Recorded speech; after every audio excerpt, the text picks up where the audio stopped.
The church went silent. 300 pairs of eyes turned, stunned, as my maid of honor, my best friend, clutched her stomach and announced to the world, "I'm pregnant, with the groom's baby." My groom froze. His jaw slackened. My family gasped. Guests whispered, hands flying to mouths. But me? I didn't cry.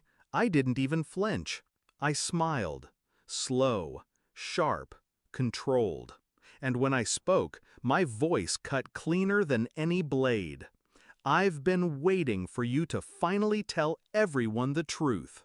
Her face drained white. She thought she had destroyed me. She didn't know I had been sharpening this moment for months. The man who became my fiancé, he was charming, ambitious, the kind of man who filled rooms with confidence. He swept me up with promises, with laughter, with dreams too big to ignore. And she, my maid of honor, was my shadow, my confidant, my closest friend since childhood. She knew every secret, every scar, every hope.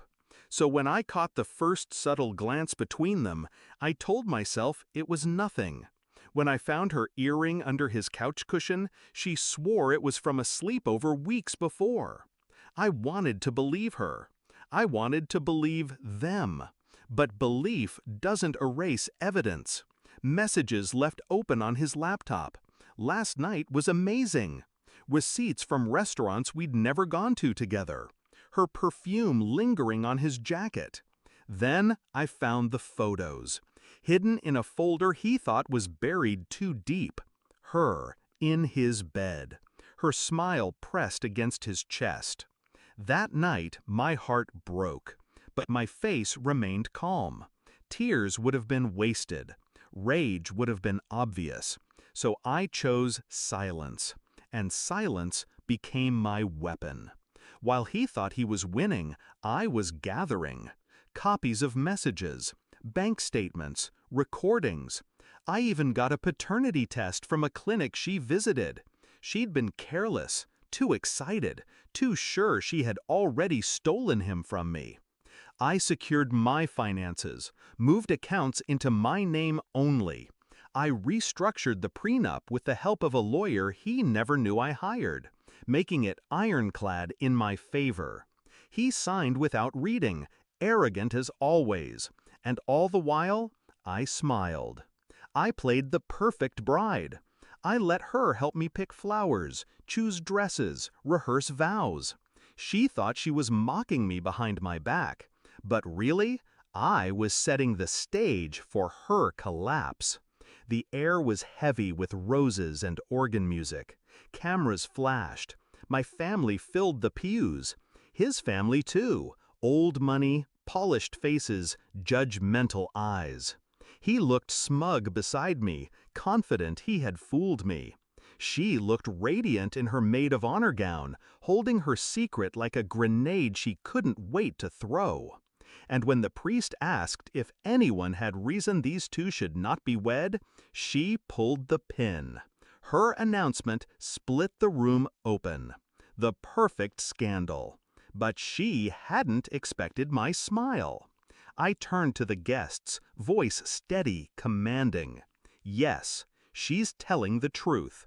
They've been sleeping together for over a year. Gasps erupted again. My groom stammered, reaching for me. "It's not—" I cut him off. "It is, and I have proof." From beneath my bouquet, I pulled out the folder I'd prepared. Photos, messages, receipts. I held them high, then handed them to the priest, who read in silence before his lips thinned with disgust. I wasn't done. I turned to her, my best friend. "Congratulations," I said coldly. "But since you're carrying his child, you should know. He signed a prenup. He gets nothing if we divorce because of infidelity. Nothing. Which means when you thought you were climbing into wealth, you were just crawling into debt." Her mouth fell open. My words echoed like a verdict. I faced him next. And Daniel, you should know I already moved every cent out of the joint account, every property, every investment. You own nothing but shame." The guests stared, some recording, some whispering, all watching their perfect couple unravel.